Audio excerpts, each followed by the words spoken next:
Alright, big things today. Might have finally fixed the audio on, my videos with this new setup. Turns out, there's one tiny little checkbox that I hadn't unticked, which meant that every single change I tried to make to the audio recording software was just being ignored and overwritten. So, it was incredibly frustrating. But I think I might have fixed it now. So hopefully, this sound will actually be in sync with my mouth doing the moving. See what happens. We have an interesting video today. It's it's bizarre. This is something that I found recently I found it through the subreddit, which is something like r/crazygirls, which is thoroughly undersubscribed and is a very intriguing place. And from there, I ended up on Tumblr and I just went down an absolute rabbit hole of really bizarre posts. It was, I don't know how to describe it other than it was worrying.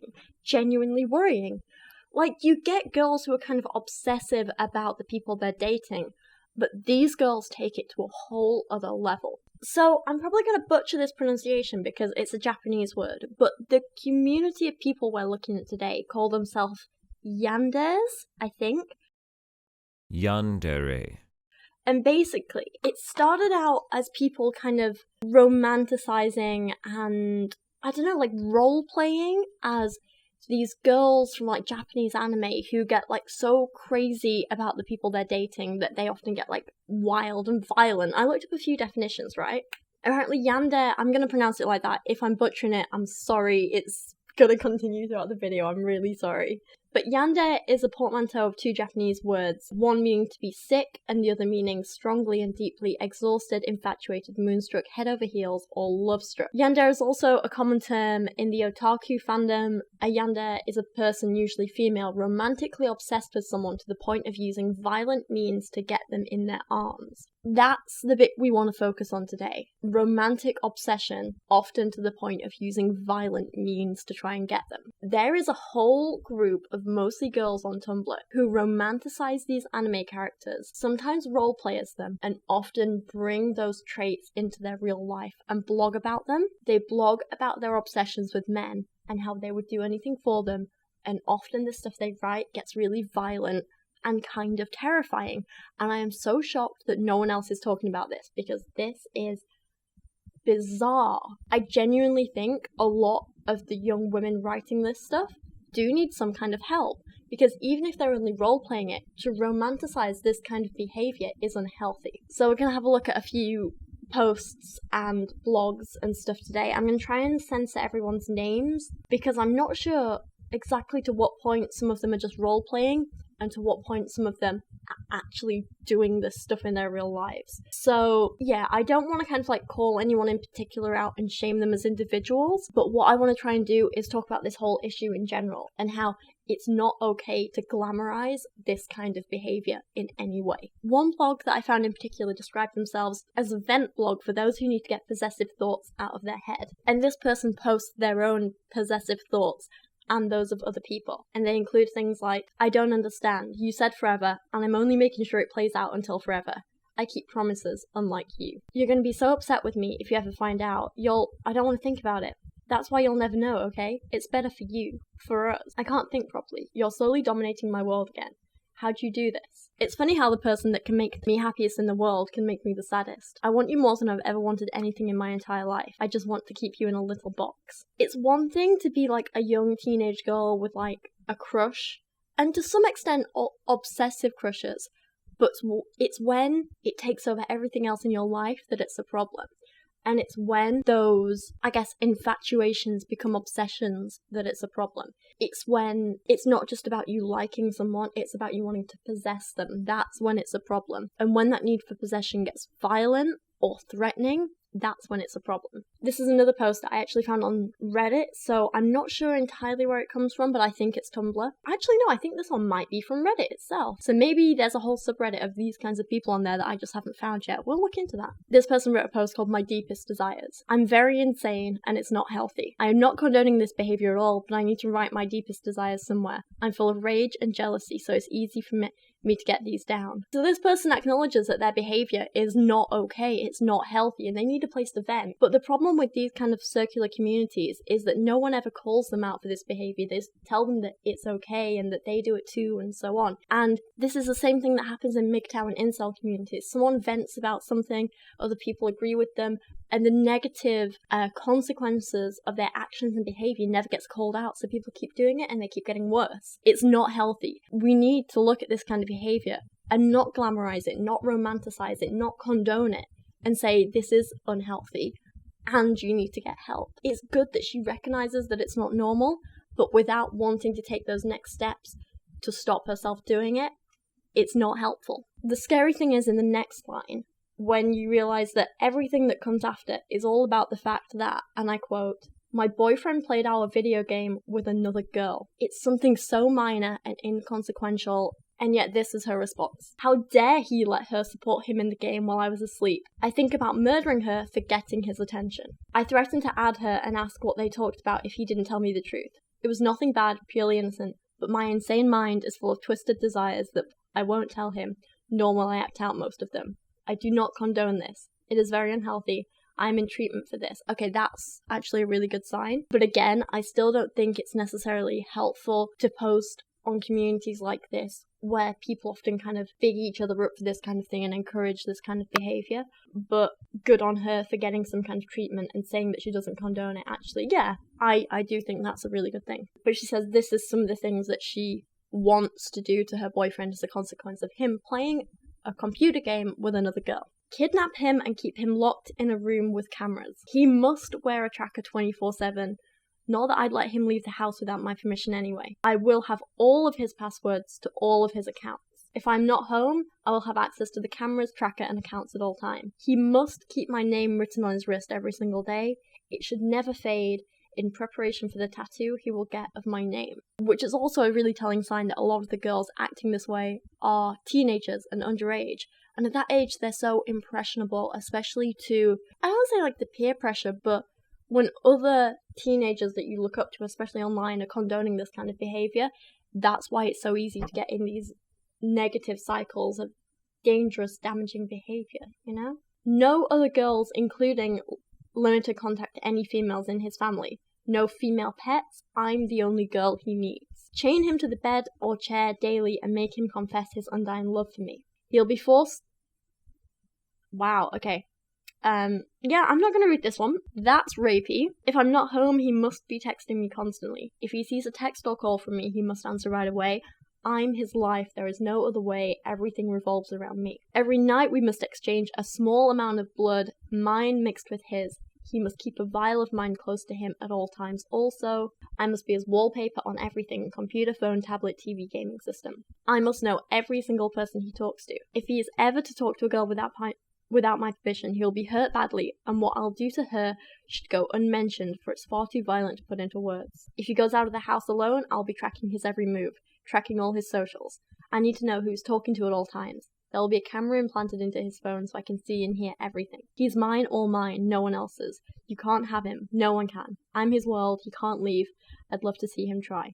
I'm only protecting him from the vile world that tries to separate us. That last line is very telling because she is still trying to justify her behaviour. She says she doesn't condone this. She says she's in treatment. She's still justifying it to herself and everyone around her.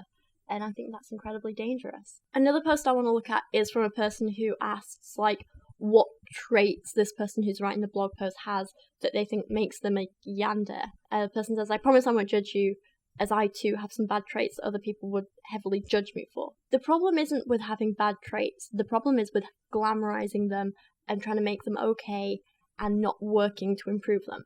Having the bad traits aren't a problem. It's how you respond to them that's the problem. So the person's response was, well, from what I've read about Yandere, they are someone who is typically kind and polite at first, but becomes obsessive and violent when it involves their love interest. So the traits that I suppose best describe why I view myself as Yandere are: 1. I'm extremely obsessive. By that I mean I will stalk everything my lover does. I will check his texts, messages, likes, comments, follows, what he writes in notebooks, etc. The idea of him having privacy seems completely unnecessary to me. We love each other, so why hide anything? I should know everything he does, says, thinks, etc. This is so bizarre. Like, yes, it's good not to, like, hide big important things from your partner. It's very good to have, like, honesty and trust. But you don't need to know every single thing that goes on in another person's life. It's okay for them to have, like, little bits that they don't tell you about. Not because they're hiding it from you, just because it's not necessary for them to tell you everything. If there's really trust in a relationship, you don't need to know every little thing the other person does. 2, I'm extremely possessive. My boyfriend is extremely attractive and the female population tends to notice it and point it out quite often. That's fine, but if you trust him and if he's trustworthy, that shouldn't be a problem. Due to that my extreme paranoia and hallucinations, I get extremely angry and violent over social interactions with other people. I don't allow my boyfriend to talk to most females, and the ones I do let him talk to I stalk on a daily basis, and refuse to let them hang out with my boyfriend without me. After all, why would they need to be alone?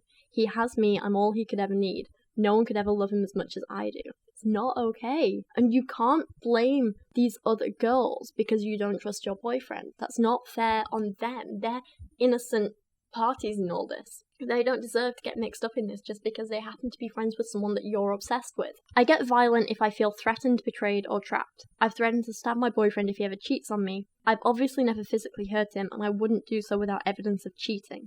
That's still not okay. If you ever have to threaten violence or resort to violence, it's not okay. Even if you threaten to hurt yourself if he does something, that's not okay. That's manipulative. No healthy person, no healthy relationship should be like this. I spoke about it in my live stream the other night, but a certain YouTuber who we all know spread some lies about me recently released a video in which they said, basically, you're criticizing me for this and this. It's a good job I don't self-harm anymore. And then basically went on to say, or imply, if people keep criticizing me for this and this, who knows what I'll do. I might hurt myself again. I don't want to get into the details, but this is an issue that is incredibly, incredibly personal to me. And I found his words disgusting. You never, ever, ever use something like self-harm to threaten other people. When you have that problem, that's your problem. And you cannot threaten other people with it. You cannot say, well, you can't do this, you can't do this, you can't treat me like a normal person, because I'll hurt myself because of you. That's manipulative and disgusting, and it trivializes the whole issue of self-harming in the first place. And I found it completely disgusting. It is not okay. And of course, it completely, detracts from the issue that I know for a fact there is someone who, as a result of that YouTuber's behavior, has self-harmed. Not naming names, not pointing fingers anywhere, but I know for a fact that has happened. Why is that only an issue when it's a trans person self-harming? Because that's what the YouTuber seems to think. Anyway, sorry, getting off point. Really annoyed me. It's disgusting behavior. My point is, you never, ever, ever try and control someone's behavior by threatening violence against them or yourself. It is not okay, and it is never, ever acceptable. This is something I feel really, really strongly about. Yeah, and then she admits to literally breaking the law by saying, I posted the nudes of girls who sent him things without permission. I've stalked girls and found their addresses to blackmail them. I act proud of females doing a lot of drugs, so they eventually get so addicted that my boyfriend never wants them in his life again. I am more violent towards other people than my boyfriend. None of that is okay. I don't socialize with many people other than my boyfriend, which is potentially the issue because she's living in this little echo chamber where no one else is really around to call out her behavior other than the people she speaks to online who condone it. And this is why these kind of online communities are so harmful, because they do become echo chambers where people just get worse and worse. I dropped most of my friends and family due to the fact they just took my time and attention away from my boyfriend. They were a nuisance to me. I get angry and exhausted when my boyfriend and I aren't in the same room 24/7, and when his parents come to socialise with him, I get super stressed. I never leave our bedroom unless he leaves the room as well. I've never gone outside by myself since he and I started dating. I only go where he goes. This codependence, not healthy for anyone. Least of all you. I mean, here's the thing. If you have this kind of relationship, what happens when it ends? Because it will inevitably end at some point. Either one of you is going to break up with the other, he's probably going to dump you, or what if something completely unforeseen happens and he dies? He could get ill, he could get hit by a car, anything. What if that happens? Then you're completely screwed and alone, and you've messed up your life by being dependent on another person. Relationships are great, but you should always be happy and comfortable and confident living on your own, by yourself, being your own person. Put yourself first. That's the only way you can have a healthy, productive relationship with another person. I physically can't handle being away from him. I don't just mean separation anxiety, I mean I'm literally incapable of handling it. He's got him fired for 2 jobs because I couldn't handle him being away. I will have anxiety attacks, I will hyperventilate, I will hallucinate and see or hear him with someone else and get disgustingly angry or suicidal. I will hurt myself because my entire body will feel like it's on fire and my vision will blur. Again, not okay. I'll scream and cry but won't be able to hear it because my ears will be ringing or my hallucinations will be too loud. I will go into a complete blackout rage and hurt anyone or anything in my path, including myself, until I feel his presence and feel safe again.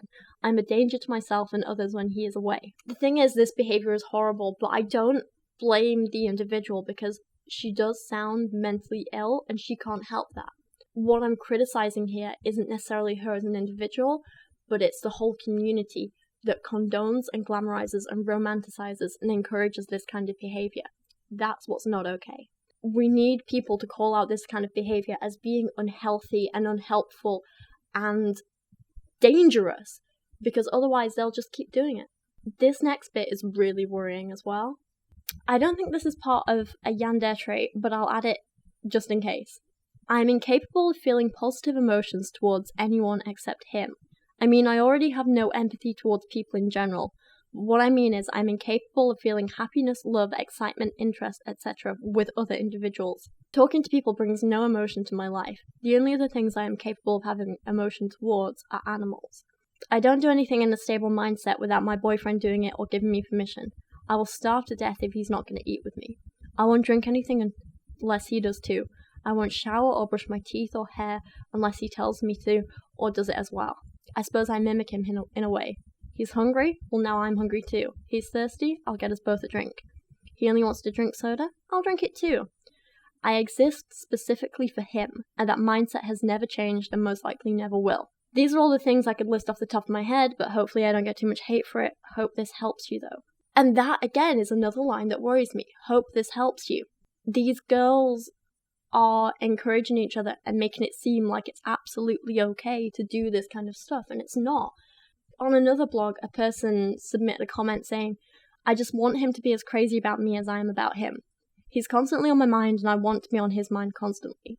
I want him to feel the same amount of obsession for me as I feel for him. I want us to be crazy about each other. And the response that this person got was encouraging this dangerous, damaging, unhealthy behaviour. The response was, push, push, push, and work, work, work. It will definitely happen if your will is strong enough. Stay strong, sis. It's not something you should be encouraging. Another one.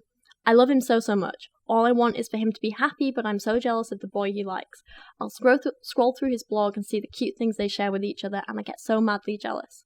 I'm so happy he's happy, and I'll gladly talk to him about his love, because hearing his voice so full of love and seeing him happy makes my heart jump out of my chest. I just wish so desperately it was me he was talking about with such giddy passion. The response was, you can definitely get him out of the way and keep everyone happy. Not okay. One person did try and call out this behaviour in a post, a comment, a submission, I'm not really sure what you call it. But this person says, you guys gotta stop, this isn't normal. Which probably isn't the best way to get through to them, but I guess it's true. And the response was, don't you think we've noticed? If there's ever a point in your life where you become like me, you will understand.